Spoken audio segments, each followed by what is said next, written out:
Have you ever experienced that heavy, oppressive feeling right in the center of your chest, making you momentarily wonder if you are having a heart problem?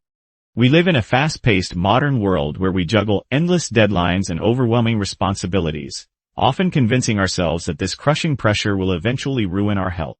For decades, we have been conditioned to believe that stress is the ultimate enemy, a silent killer lurking behind heart disease and countless other ailments. But what if everything you have been told about stress is fundamentally flawed? Consider a landmark study that tracked over 30,000 American adults for 8 years. The initial findings seemed entirely predictable. Individuals who experienced high levels of stress faced a 43% increased risk of dying.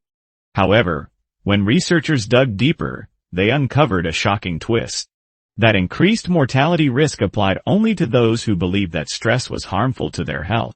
People who experienced high stress but did not view stress as detrimental experienced no increase in risk whatsoever.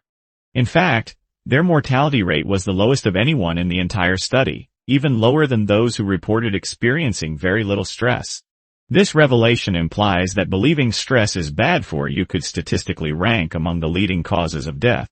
To understand how we arrived at this pervasive cultural narrative, we need to look back at the historical roots of the concept.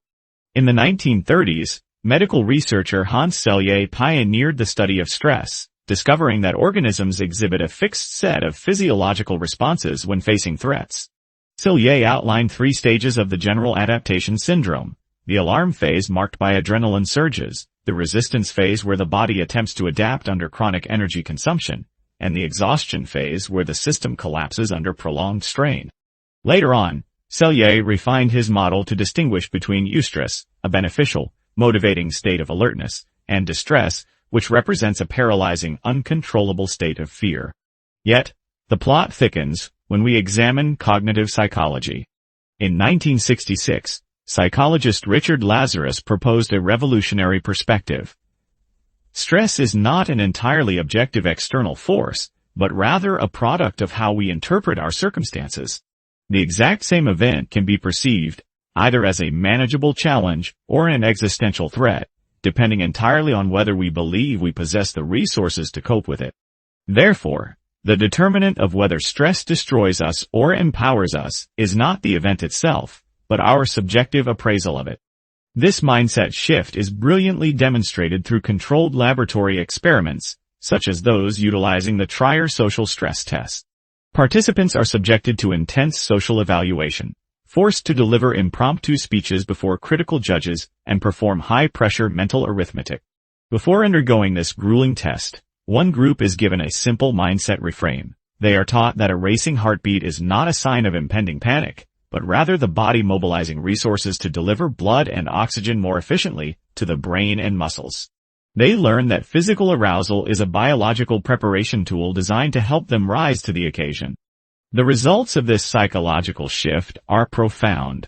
While participants who viewed stress as a dangerous enemy exhibited classic, harmful physiological profiles, such as constricted blood vessels, those who embraced a helpful stress mindset experienced healthier cardiovascular responses. Their blood vessels remained relaxed, and their cardiac efficiency improved dramatically. This proves that much of the physical toll of stress stems not from the physiological arousal itself, but from our catastrophic fear of that arousal. When we constantly worry that our anxiety is destroying us, we subject our bodies to a secondary layer of panic.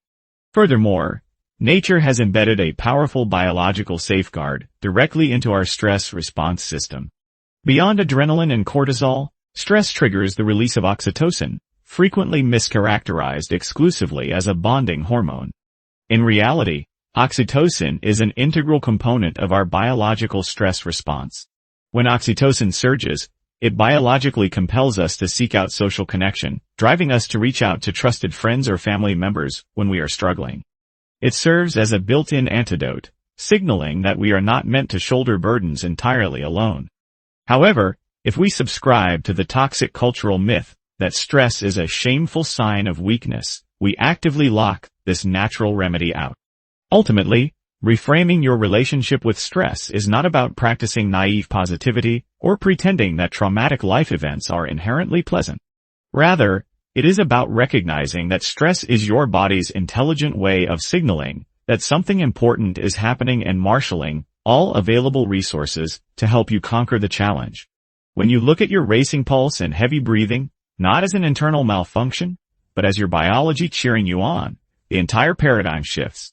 The true threat was never the stress itself. It was the belief that stress is your ultimate adversary.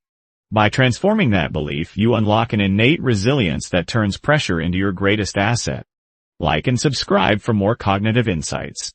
Have a nice day.